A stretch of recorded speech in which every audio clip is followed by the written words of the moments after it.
নমস্কার, আজকাল প্রশ্ন অনুষ্ঠানে সবাইকে অনেক অনেক স্বাগত জানাচ্ছি। এই মুহূর্তে আমাদের সঙ্গে রয়েছেন বংশ পরম্পরায় জ্যোতিষ চর্চা, সংখ্যাতাত্ত্বিক চর্চা, বাস্তুচর্চা, বিষয় বিচার বিশ্লেষণে সামগ্রিকতায় সফলতা যিনি দিয়ে আসছেন লাগাতার, একেবারে অতীত বর্তমান ভবিষ্যতের নিরিখে অভ্যর্থ প্রতিকার প্রতিবিধানে আমাদের হটসিটে হাজির রয়েছেন অবশ্যই ভৃগুশ্রী জাতক। অনেক স্বাগত পণ্ডিতজিকে অনুষ্ঠানে আসার জন্য। নমস্কার। আপনারা রয়েছেন ওনার সঙ্গে কথা বলতে। এই মুহূর্তে সরাসরি ফোন করুন আমাদের অনলাইন নাম্বার 2514510203-তে। আবার বলছি 2514510203-তে সরাসরি ফোন করুন আপনাদের প্রশ্ন নিয়ে। যদিও আজকে দুপুরবেলা আমরা রাহুকেতুর ট্রানজিট নিয়ে আলোচনা করছিলাম, বিভিন্ন রাশির উপরে, নক্ষত্রের উপরে কি এর এফেক্ট পড়ছে তার কিছুটা আর বাকি রয়ে গিয়েছে। এখন সেটার দিকেই যাবো পণ্ডিতজি, যে কুম্ভর কিছুটা বাকি আছে। হ্যাঁ, কুম্ভ রাশির পূর্ব ভাদ্রপদ নক্ষত্রে যারা জন্মগ্রহণ করেছেন তাদের ক্ষেত্রে এই রাহুকেতু ট্রানজিটের কি সমস্যা আসতে পারে। মূলত তাদের দেখা যাচ্ছে যে কুম্ভ রাশির পূর্ব ভাদ্রপদ নক্ষত্রের ক্ষেত্রে জন্ম যাদের হয়েছে তাদের এবছরের জুলাই মাস থেকে কামিং বছর অর্থাৎ 2020 সালের এপ্রিল মাস পর্যন্ত কিন্তু সময়টা মূলত মোটামুটি ঠিকই থাকবে। সেই ক্ষেত্রে কোনো সমস্যা আসবে না এবং তাদের অর্থাৎ এই সময়ের মধ্যে কিন্তু যারা ব্যবসায়ী তাদের ক্ষেত্রে সাফল্য লাভ আসবে এবং তাদের নতুন কোনো কর্ম ভাবনা বা চিন্তার ক্ষেত্রেও কিন্তু সাফল্য আসবে এবং বিদ্যার্থীদের ক্ষেত্রে শুভাশুভ ফল আসবে। তবে কিন্তু একটা জিনিস ঠিক থাকবে, সেটা হচ্ছে মানসিক টেনশন বৃদ্ধি হবে এদের ক্ষেত্রে, মানসিক অস্থিরতার একটা যোগ থাকবে। এবং এরপর আসবো মীন রাশি।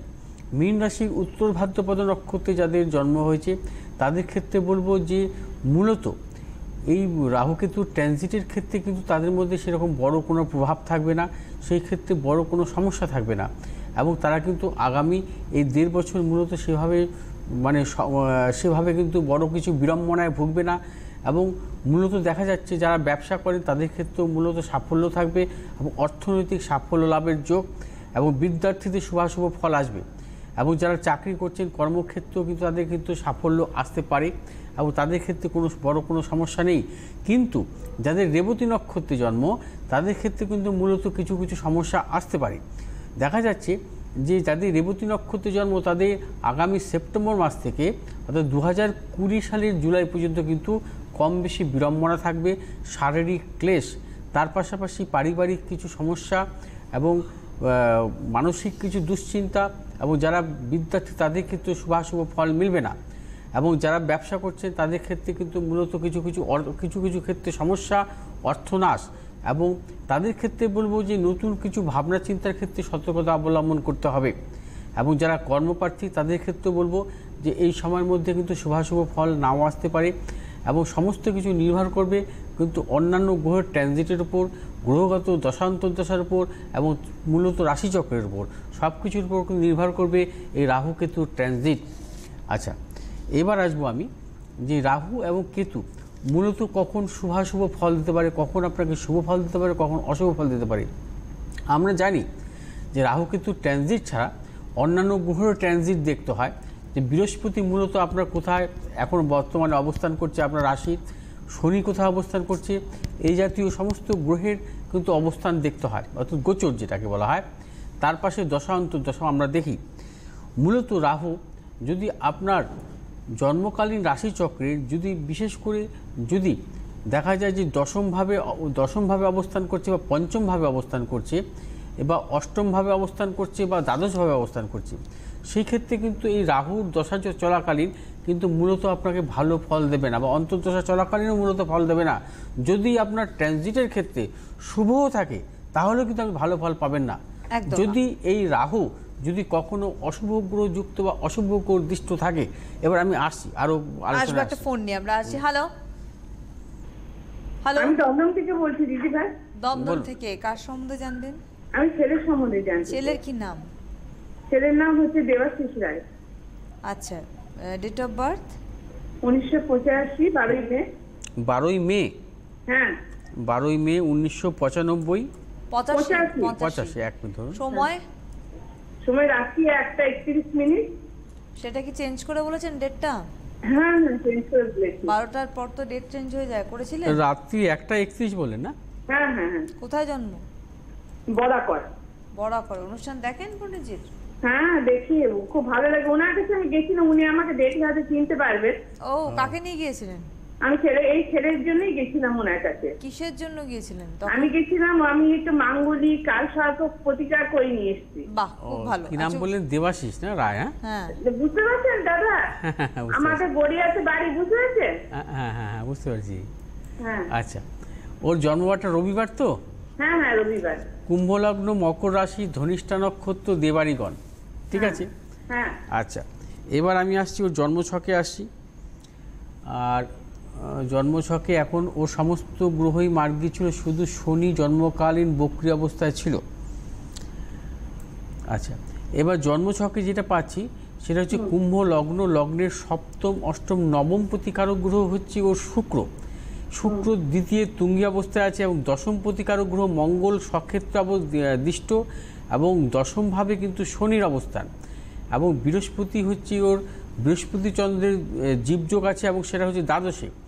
এবং জন্মছকের চতুর্থে হচ্ছে ওর মঙ্গলের অবস্থান এবং চতুর্থ প্রতিকারক গ্রহ শুক্র হচ্ছে দ্বিতীয় তুঙ্গী অবস্থায় আছে। অর্থাৎ মূলত চতুর্থ প্রতিকারক গ্রহ শুক্র যদি শুভ অবস্থায় থাকে বা কেন্দ্রস্থ থাকে বা কোণস্থ থাকে বা তুঙ্গস্থ থাকে, সেই ক্ষেত্রে কিন্তু তার টেকনিক্যাল লাইনে পড়াশোনার সাফল্য আসে, ঠিক আছে?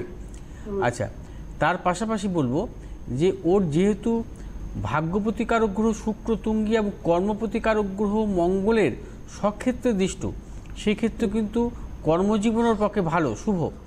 এবং মূলত এখন বর্তমানে বৃহস্পতির মহাদশা চলছে।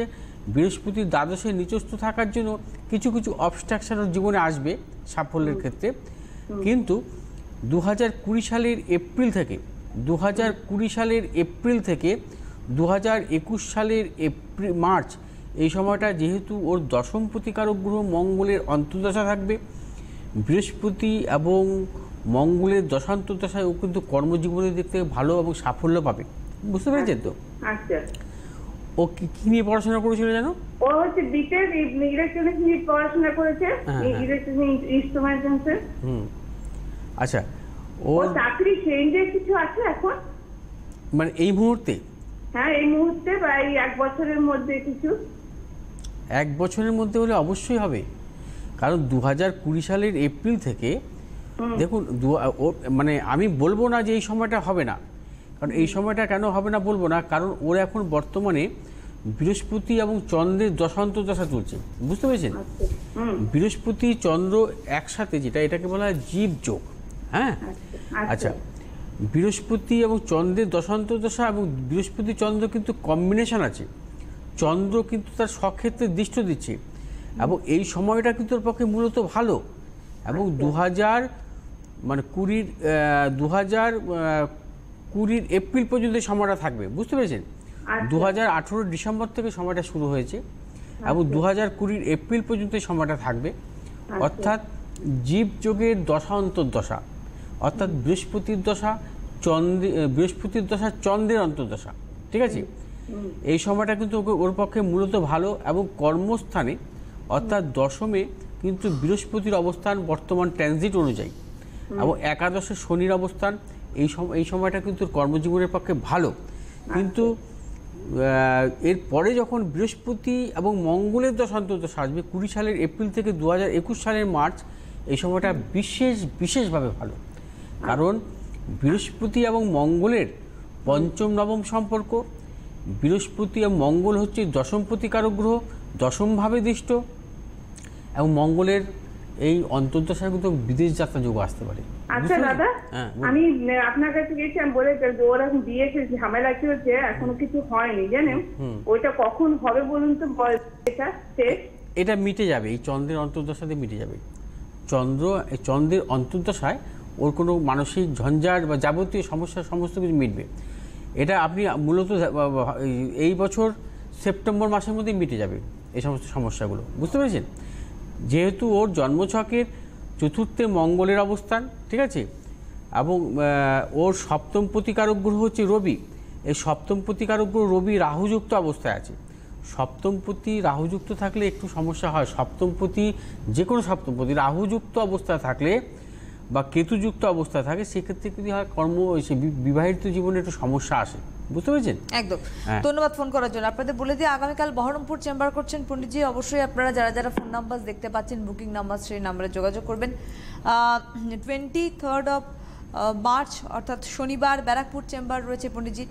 রবিবার 24th মার্চ বর্ধমান চেম্বার রয়েছে। 26th মার্চ বাগুইআটি চেম্বার রয়েছে।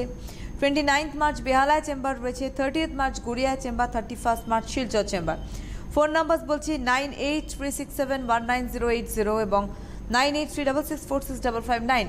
দুটো বুকিং নাম্বার যাচ্ছে স্ক্রিনে। এই দুটি বুকিং নাম্বার দিয়ে ফোনের মাধ্যমে বুকিং করুন এবং এর মধ্যে 9836719080 প্রথম নাম্বার যেটা দেখছেন সেই নাম্বারে ফোনেও বুকিং করার অপশন রয়েছে এবং হোয়াটসঅ্যাপ চালু আছে নাম্বারটিতে। পার্টিকুলারলি এই নাম্বারে হোয়াটসঅ্যাপেও আপনারা কিন্তু বুকিং করতে পারেন। আমরা ফিরে যাবো আলোচনা করতে, যে ভালো এবং মন্দ রাহু কেতুর। হ্যাঁ, রাহু কেতু। আমরা কেতুর দশাকে অনেক সময় মূলত ভাবি যে অশুভ। কেতুর দশা কিন্তু মূলত দেখা যায় কেতুর অবস্থান অনুযায়ী কেতুর দশা ভালো ফল দেয়। কীরকম ফল দেয়? কেতু আমরা জানি যে মূলত কেতু যদি তৃতীয়, ষষ্ঠ বা একাদশে থাকে, কেতু মোটামুটি শুভাশুভ ফল দেয়। এবং কেতুকে দেখতে হবে কেতু কোথায় অবস্থান করছে। এবং কেতু কিন্তু নিজে ফল দেয় না, কেতু কিন্তু সবসময় হচ্ছে ভাবস্থ, যাতে যেই ভাবে বসে থাকে সেই ভাবস্থ অধিপতি কারক গ্রহের ফল দেয়। অর্থাৎ দেখা যায় যে কারোর জন্মছকে যদি দেখা যায় যে মীন লগ্ন দশমে অর্থাৎ ধনুতে কেতু বসে আছে এবং এই ধনুতে যখন কেতু বসে আছে দেখতে হবে যে যদি তার কেতুর মহাদশা আসে তাহলে তার কর্মজীবনের কেতুর মহাদশা কতটুকু ভালো মন্দ আসতে পারে ফল। সেক্ষেত্রে দেখতে হবে তার বৃহস্পতি কী অবস্থায় আছে। বৃহস্পতি যদি দেখা যায় যেহেতু কেতু বৃহস্পতির ঘরে বসে আছে, বৃহস্পতি সেই ভাবপতির অধিপতি, সেই বৃহস্পতি ভাবপতি অধিপতি কী অবস্থায় আছে, সেই বৃহস্পতি যদি অশুভ অবস্থায় থাকে, অর্থাৎ যদি বৃহস্পতি যদি যেটাকে বলা দুস্থানগত অবস্থায় থাকে, বৃহস্পতি যদি নিচস্থ অবস্থায় থাকে, বৃহস্পতি যদি দেখা যায় যে তার পাপগ্রহ মধ্যগত অবস্থায় থাকে, তা বৃহস্পতি যদি রবিদগ্ধ অবস্থায় থাকে, সে সমস্ত ক্ষেত্রে কিন্তু ভালো রেজাল্ট দেয় না। এবং সেই ক্ষেত্রে কিন্তু এই কেতুর মহাদশা কখনো ভালো রেজাল্ট সে পেতে পারে না। কিন্তু দেখা যায় যদি ওই বৃহস্পতি শুভ অবস্থায় আছে, কেন্দ্রস্থ বা কোণস্থ অবস্থায় আছে, এবং এই বৃহস্পতি যদি দেখা যায় তার জন্মকালীন সে তুঙ্গি অবস্থায় আছে, তাহলে কিন্তু কেতুর মহাদশা কিন্তু তাকে মানে সর্বদিক থেকে অর্থাৎ কর্মজীবন, অর্থনৈতিক সর্বদিক থেকে চূড়ান্ত সাফল্য দেবে, মান সম্মান সব সাফল্য আসবে। অর্থাৎ ঠিক তাই, মানে কেতুর অবস্থান অনুযায়ী সেই ভাবটাকে সবসময় লক্ষ্য করতে হবে। একমাত্র কেতুর ক্ষেত্রে এটা দেখতে হয়। এবং কেতু কিন্তু নিজে ফল দেয় না, কেতু যেই ভাবে থাকে সেই ভাবপতির উপর নির্ভর করবে সমস্ত কিন্তু ফল। অর্থাৎ কেতুর দশা অন্তর্দশার ক্ষেত্রে কিন্তু দেখতে হয় যে আদার্স গ্রহগুলোর প্রভাব বা যে ঘরে বসে থাকে সেগুলো সেই মানে গ্রহের অধিপতিগুলোর অবস্থানগুলোকে ফলো করতে হয়, কিন্তু রাহুর ক্ষেত্রে সেটা নয়। আসবো রাহুর ক্ষেত্রে কি সে বিষয়ে আসছে আমরা। হ্যালো, নমস্কার, কে বলছেন? হ্যাঁ, মেয়ের সম্বন্ধে জানতে চাই। আপনার মেয়ের নাম, আপনি কোথা থেকে বলছেন? বলুন। হ্যাঁ, কোয়েল না। কোথা থেকে বলছেন আপনি? বজবজ। মেয়ের ডেট অফ বার্থ? হ্যাঁ, মেয়ের ডেট অফ বার্থ 21/10/1990। 21 অক্টোবর 1990 সাল। জন্ম সময়? হ্যাঁ, একটা রাত্রির 1:45। হ্যাঁ, ডেট চেঞ্জ করেছেন? রাত 1:45? হ্যাঁ। 21 তারিখ রাত 1:45 না 20 তারিখ হয়ে 21 তারিখ? 20 তারিখ হয়ে গেছে। আচ্ছা, ডেট আপডেট আছে 1:45 রাত্রিবেলা। এম জন্মস্থান কোথায়? কোথায় জন্মস্থান? কলকাতা। দাঁড়ান, ওয়েট করুন। অনুষ্ঠান কেমন লাগে পণ্ডিতজি? হ্যাঁ, খুবই ভালো লাগে। আচ্ছা, ওয়েট। এটা আপনার মেয়ের বললেন না? মেয়ের, কোয়েল। হ্যাঁ হ্যাঁ। আচ্ছা, ওর জন্মবার রোববার হচ্ছে তো, শনিবার রাত শেষে রোববার, তাই তো? আচ্ছা, কর্কট লগ্ন, তুলা রাশি কিন্তু, হ্যাঁ, বিশাখা নক্ষত্র, দেবাড়িগণ, ঠিক আছে? হ্যাঁ। আচ্ছা, এবার আমি ওর জন্মছকে আসছি। হ্যাঁ, জন্মকালীন ওর মঙ্গল রেট্রোগ্রেড অবস্থায় ছিল শুধু। আচ্ছা, লগ্নেই হচ্ছে বৃহস্পতি তুঙ্গি অবস্থায় আছে এবং লগ্নেই কেতুর অবস্থান। আচ্ছা, তার পাশাপাশি বলবো হচ্ছে সপ্তমে রাহু, অষ্টম নবম প্রতিকারক গ্রহ বৃহস্পতির স্বক্ষেত্রে দৃষ্ট, আর দশম প্রতিকারক গ্রহ মঙ্গল একাদশভাবে অবস্থান করছি, এবং চতুর্থে শুক্র স্বক্ষেত্রে অবস্থান, রবি বুধ শুক্র চন্দ্রের যোগ। অর্থাৎ দেখা যাচ্ছে যে মঙ্গল পঞ্চম প্রতিকারক গ্রহ স্বক্ষেত্রে দৃষ্ট। মানে এই জন্মছক হচ্ছে আমি কি বলবো দুর্দান্ত জন্মছক। কারণ এর জন্মছকে শুক্র সক্ষেত্রস্থ এবং তার পাশাপাশি হচ্ছে কেন্দ্রস্থ হচ্ছে লগ্ন, কেন্দ্রস্থ লগ্ন এবং চন্দ্র হচ্ছে কেন্দ্রস্থ আছে। অর্থাৎ দেখা যায় যে শুক্র যদি তুলা রাশির সক্ষেত্রে থাকে এবং তার যদি জন্মছকে লগ্ন যদি কেন্দ্রস্থ থাকে, অর্থাৎ দশম ঘরে কিন্তু দেখা যাচ্ছে সে রাশির দশম ঘরে হচ্ছে লগ্ন এবং শুক্রের সাথে কিন্তু চন্দ্রের অবস্থান, সেক্ষেত্রে এটাকে বলা হয় মাল্যব্য যোগ। এই যোগে কিন্তু তাদের জীবনে সাফল্য আসে, তাদের জীবনে কিন্তু চূড়ান্ত উন্নতি আসে। এবং শুক্র হচ্ছে জন্মছকে চতুর্থ প্রতিকারক গ্রহ, সক্ষেত্রে আছে। পঞ্চম প্রতিকারক গ্রহ মঙ্গল পঞ্চমভাবে দৃষ্ট, অর্থাৎ বৃহস্পতির ক্ষেত্রে দৃষ্ট, মঙ্গলের ক্ষেত্রে দৃষ্ট, শনির ক্ষেত্রে দৃষ্ট। আচ্ছা, তার পাশাপাশি যেটা দেখতে পাচ্ছি এই তিনটে গ্রহ কিন্তু ওর জন্মছকে সক্ষেত্রে দৃষ্ট আছে এবং ওর জীবনে উচ্চশিক্ষার ছক। এবং মূলত দেখা যায় যে এই ধরনের জন্মছকের ক্ষেত্রে বৃহস্পতি যেহেতু ভাগ্য প্রতিকারক গ্রহ, বৃহস্পতি তুঙ্গি অবস্থা লগ্নে বসে এবং সক্ষেত্রে দৃষ্টি দিচ্ছে, সেই ক্ষেত্রে কিন্তু উচ্চশিক্ষা মানে কি এর মাস্টার ডিগ্রি যোগ এবং তার পাশাপাশি গবেষণার ক্ষেত্রে কিন্তু সাফল্য আসে। যেহেতু এখন বর্তমানে বুধের মহাদশা চলছে, বুধ ওর চতুর্থভাবে অবস্থান করছে। এখনও কি করছে? পিএইচডি করছে, তাই তো? আচ্ছা, এই 2019 সালের অক্টোবর মাস থেকে, অর্থাৎ এই সামনের অক্টোবর মাস থেকে 2022 সালের আগস্ট, এই সময়টা মূলত থাকবে বুধের দশা শুক্রের অন্তর্দশা। ঠিক আছে? এই বুধের দশা শুক্রের অন্তর্দশা মানে ওর জীবনে হচ্ছে বিশেষভাবে শুভ সময়। বুঝতে পেরেছেন? শুক্র হচ্ছে ওর চতুর্থপতি সক্ষেত্রে আছে এবং বুধ হচ্ছে বুধের দশা চলছে এবং বুধ এবং শুক্রের কিন্তু কম্বিনেশন আছে।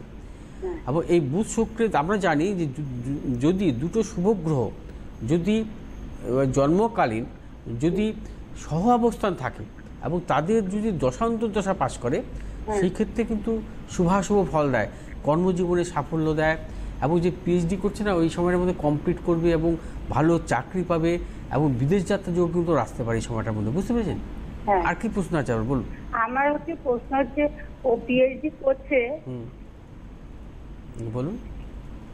পিএইচডি করছে, এটা মানে ওইটা আপনি তো বললেন কমপ্লিট হবে, ওইটার জন্য ঠিকঠাক করে বেরিয়ে যাবে তো? অবশ্যই বেরোবে, সেটা তো বলেই দিলেন উনি। 2019 সালের অক্টোবর মাস থেকে ওর ভীষণ ভালো সময়, আপনি নিশ্চিত থাকুন। আপনি এখন সময় ভালো আর ওর এখন দেখুন, এখন তো কেতুর অন্তর্দশা চলছে, তো 2018 সালের অক্টোবর থেকে 2019 সালের অক্টোবর, ঠিক আছে, লগ্নে কেতু অবস্থান করছে। আমি একটা কথাই বলেছি যে কেতু সবসময় ভাবপতির ফল দেয় এবং কেতু লগ্নে বসে আছে, ওর এই ভাবের অধিপতি হচ্ছে চন্দ্র। এই চন্দ্র কি আছে? চন্দ্র হচ্ছে জন্মছকের রবিযুক্ত, ঠিক আছে, এবং চন্দ্র রবির যুক্ত মানে কি চন্দ্র রবির, এটা চন্দ্র হচ্ছে ক্ষীণচন্দ্রে জন্মগ্রহণ করেছিল। অর্থাৎ দেখা যাচ্ছে এই সময়টা একটা বছর কিন্তু মানসিক টেনশন থাকবে, মানসিক বিড়ম্বনা হবে। এরকম হচ্ছে কি এগুলো এই সময়টা? হতাশা অবসাদ এগুলো আসছে এই সময়টায়? এখন বলুন। হতাশা আসছে যে কিছু আমার আরো কিছু করা উচিত, এরকম কিছু আসছে? না, একটু হচ্ছিল, মানসিক হচ্ছিল, মানে বলতে ঠিক মতন ঠিক করতে পারবো তো, এরকম একটা। এই যে জিনিসগুলো, এটা হচ্ছে 2019-এর অক্টোবর মাস পর্যন্ত এই সমস্যাগুলো থাকবে এর মধ্যে কম বেশি, ঠিক আছে। 2019-এর অক্টোবরের পর থেকে আর দেখতে হবে না ওর দিকে, ও মানে জীবনের চূড়ান্ত সাফল্য আপনি নিশ্চিত থাকতে পারেন ওর সম্বন্ধে। একদম। অনেক ধন্যবাদ ফোন করার জন্য। আপনাদের বলে দিই, আগামীকাল বহরমপুর চেম্বার করছেন পণ্ডিতজি, অবশ্যই যোগাযোগ করে নেবেন। শনিবার দিন 23rd মার্চ ব্যারাকপুর চেম্বার করছেন পণ্ডিতজি। রবিবার 24th March Bardhaman chamber, 26th March Baguiati chamber, 29th March Behala, 30th March Garia, 31st March Silchar. 9836719080 এই নাম্বারটিতে ফোনে এবং হোয়াটসঅ্যাপে বুকিং করুন। 9836465559 এই সেকেন্ড ফোন নাম্বারটি, সেকেন্ড বুকিং নাম্বারটিতে শুধুমাত্র ফোনের মাধ্যমে বুকিং করুন। আমরা আবার ফিরে যাব পণ্ডিতজি আমাদের রাহু কেতুর অবস্থানের ওপর ভালো মন্দের প্রশ্নে। এই সমস্যাটা মিটিয়ে এসেছিল। আমরা কিন্তু অনেক কিছু দেখি, মানে জন্মছকে শুধু দশা অন্তর্দশা ট্রানজিট শুধু দেখি না, যেমন এর জন্মছকে দেখছিলাম যে তুলা রাশি, তুলা রাশির দ্বিতীয় বৃহস্পতি অবস্থান করছে, তার মানে বৃশ্চিকে বৃহস্পতি, তুলা রাশির দ্বিতীয় বৃহস্পতি থাকা মানে বিশেষভাবে শুভ ট্রানজিটের ক্ষেত্রে। কিন্তু দেখা যাচ্ছে এর জন্মছকে বৃহস্পতি হচ্ছে বিপদ নক্ষত্রে ছিল, অর্থাৎ 18 নম্বর নক্ষত্রের জ্যেষ্ঠা নক্ষত্রে এখন বর্তমানে বৃহস্পতি অবস্থান করছে। এই বৃহস্পতি 18 নম্বর মানে ওর জন্মছকে তৃতীয় বিপদ নক্ষত্রে বৃহস্পতি আছে, অর্থাৎ বৃহস্পতি কিন্তু ওকে ফল দিচ্ছে না ট্রানজিটের। এটা কিন্তু দেখতে হবে যে আমরা অনেকেই বলি যে কুম্ভ রাশির খুব ভালো সময়, কর্কট রাশির খুব ভালো সময়। দেখতে হবে যে তার জন্মছকের যে গ্রহগুলো ট্রানজিট হলো সেই ট্রানজিটগুলো শুভ অবস্থা আছে কি না সেগুলোকে লক্ষ্য করতে হবে। অর্থাৎ সেই ট্রানজিটের ক্ষেত্রে তার বিপদ প্রত্যরি বা অথবা যদি বদ নক্ষত্র অবস্থান করছে কিনা। আমরা যেমন শনির 7.5 দেখি, শনির 7.5 পিরিয়ডটা দেখি। শনির 7.5 পিরিয়ডে যদি দেখা যায় যে কারোর যদি শ্রবণা নক্ষত্র থাকে মকর রাশির, সে কিন্তু খুব একটা খারাপ রেজাল্ট পাবে না। আপনি দেখুন যাদের বেরিয়ে যাবে, কারণ শ্রবণা নক্ষত্রে বর্তমানে যাদের জন্মগ্রহণ করেছেন তাদের কিন্তু শনি এই বর্তমানে শনি কিন্তু মিত্র অবস্থায় আছে, অর্থাৎ নবতারা চক্রের মিত্র অবস্থায় আছে। অর্থাৎ দেখতে হবে যদি কখনো শনির 7.5 পিরিয়ডে যদি বিশেষ করে শনি অবস্থান যদি বদ নক্ষত্রে আসে সেই ক্ষেত্রে কিন্তু চূড়ান্ত সমস্যা, এবং সেই ক্ষেত্রে কিন্তু নানাবিধ সমস্যা আসতে পারে তার জীবনে। এগুলোকে কিন্তু ফলো করতে হবে। মানে শনির 7.5 মানে খারাপ সেটা মূলত নয়। শনির 7.5 পিরিয়ডে মূলত দেখতে হবে শনির অবস্থান, শনি কী অবস্থান করছে, তার পাশাপাশি দেখতে হবে শনি যে সেই সময় দশা অন্তর্দশা কী চলছে, তারপর তার সাথে সাথে দেখতে হবে নবতারা চক্র দেখতে হবে, ফলো করতে হবে। তারপরেই তাকে শনির 7.5 তার কোন সময়ে বাজে প্রভাবটা আসতে পারে সেটা কিন্তু বিচার বিশ্লেষণ করতে হবে। আসবো আমরা। হ্যালো হ্যালো হ্যালো, নমস্কার, কে বলছেন? আমি রেখা ঘোষ বলছি, ক্যান্টনমেন্ট থেকে। ক্যান্টনমেন্টে কার সম্বন্ধে জানবেন? ছেলের সম্বন্ধে। মেয়ের নাম? ছেলে বলুন। ছেলের নাম? হ্যাঁ, Tanmoy Ghosh. Date of birth? 15th May 1986। 15 May 19? হ্যাঁ, 86। 86। টাইম বলুন। রাত 1টা। রাত 1টা। জন্মস্থান বলুন। বর্ধমান। হ্যাঁ, বর্ধমান। 1 মিনিট ধরুন। হ্যাঁ, অনুষ্ঠান কেমন লাগে? ভালো লাগে আমাকে, ওনাকে ভীষণই ভালো লাগে, সত্যি ভালো লাগে। আচ্ছা, উনি বলছেন তারা। আচ্ছা, কারণ আমি তো বেশি অ্যাস্ট্রোলজিক্যাল তো মানে অ্যাস্ট্রোলজির উপরে আমি বলতে ভালোবাসি অ্যাস্ট্রোলজির উপরে। না আমার ঠিক আছে, আমি আজে বাজে কম বকি। অনেক কিছু বকে, সে ব্রহ্মা বিষ্ণু মহেশ্বর পর্যন্ত বকে, আমি কিন্তু সেটা বকি না, কারণ এটা অ্যাস্ট্রোলজিক্যাল প্রোগ্রাম। আমি জানি এটা অ্যাস্ট্রোলজিক্যাল প্রোগ্রাম, যারা অ্যাস্ট্রোলজির উপরেই আমি সেটা বলবো। আচ্ছা, বৃহস্পতিবার জন্ম তোর? হ্যাঁ, বুধবার গিয়ে বৃহস্পতিবার। কুম্ভ লগ্ন, কর্কট রাশি, পুষ্যা নক্ষত্র, দেবগণ। ঠিক আছে। আচ্ছা, এবার আমি জন্মছকে আসছি। শনি হচ্ছে জন্মকালীন বক্রী অবস্থায় ছিল, কুম্ভ লগ্নে বৃহস্পতির অবস্থান, চতুর্থে শুক্র স্বক্ষেত্রে অবস্থান করছে। আচ্ছা, সপ্তম অষ্টম নবমে কেতু এবং দশমে শনির অবস্থান, দশমপতি কারক গ্রহ মঙ্গল একাদশভাবে অবস্থান করছে। আচ্ছা, চন্দ্র স্বক্ষেত্রে আছে। আচ্ছা, তার পাশাপাশি আসছি এবং শুক্র স্বক্ষেত্রে, চন্দ্র এবং শুক্র দুটো প্ল্যানেট স্বক্ষেত্রে অবস্থান করছে। এখন বর্তমানে গ্রহের দশা অন্তর্দশা চলছে হচ্ছে বুধের মহাদশা, এবং এর 2020 সালের অক্টোবর থেকে কেতুর মহাদশা শুরু হবে। কেতু নবমভাবে অবস্থান করছে, শুক্রের ক্ষেত্রে অবস্থান করছে, শুক্র স্বক্ষেত্রে, অর্থাৎ কেতুর মহাদশা ওকে ভালো দেবে। বুঝতে পেরেছেন? 2020 অক্টোবর থেকে আপনার ছেলের উচ্চশিক্ষার ছক এবং ওর টেকনিক্যাল লাইনে পড়াশোনার যোগ ছিল। কি নিয়ে পড়াশোনা করেছে? Mechanical engineering. আচ্ছা, আর তার পাশাপাশি বলবো ওর কর্মভাবে হচ্ছে শনির অবস্থান, এবং বর্তমানে বুধের মহাদশা চলছে। বুধ পঞ্চমপতি কারক গ্রহ। বুধ এই পঞ্চমপতি কারক গ্রহ বুধের মহাদশা ওকে ভালো মন্দ মিশিয়ে দেবে। ঠিক আছে, কখনো ভালো কখনো খারাপ, কারণ যেহেতু পঞ্চমপতি কারক গ্রহ হচ্ছে ওর রাহুযুক্ত অবস্থায় আছে। বুধ হচ্ছে রাহুযুক্ত অবস্থা থাকাও ভালো নয়। সেই ক্ষেত্রে কি হয়, ওর যে রেজাল্ট, পঞ্চমপতি যে কুম্ভ লগ্নের জাতক জাতিকাদের হচ্ছে বুধ হচ্ছে রাজ্যকারক গ্রহ বলি। এই বুধ যদি কখনো পাপগ্রহ যুক্ত থাকে, বিশেষ করে রাহুযুক্ত থাকে, তাহলে ফলাফলটা সেভাবে দেয় না। ঠিক আছে, ওর কেতুর মহাদশা 2020 অক্টোবর থেকে কিন্তু কর্মজীবনে সাফল্য, বিদেশ যাত্রার যোগ আছে। এখনও কোথায় চাকরি করছে? পুনেতে আছে। বিদেশে আছে। হ্যাঁ পুনেতে। হ্যাঁ না পুনে, হ্যাঁ হ্যাঁ হ্যাঁ হ্যাঁ। পুনে আছে, কিন্তু ওর বিদেশ যাত্রার যোগ বিদেশ দেখা যাত্রার যোগ যাচ্ছে। কিন্তু 2020 অক্টোবর থেকে আছে, বুঝতে পেরেছেন? আর অক্টোবর থেকে? হ্যাঁ 2020 অক্টোবর থেকে। একেবারে আমাদের হাতের সময় শেষ। আপনি পারলে যোগাযোগ করতে পারেন। আপনাদের বলে দিয়ে আগামীকাল বহরমপুর চেম্বারে দেখা হবে কিন্তু পণ্ডিতজির সঙ্গে আপনাদের, এবং ফোন নাম্বার যা গেছে সেই নাম্বারে আপনাদের ফোনে বুকিং করতে হবে এবং অবশ্যই হোয়াটসঅ্যাপে। সকালবেলা অনুষ্ঠান তো আছে, 7:35 অপেক্ষা থাকবে। অনেক ধন্যবাদ পণ্ডিতজিকে, ধন্যবাদ আপনাদের জানাই, নমস্কার।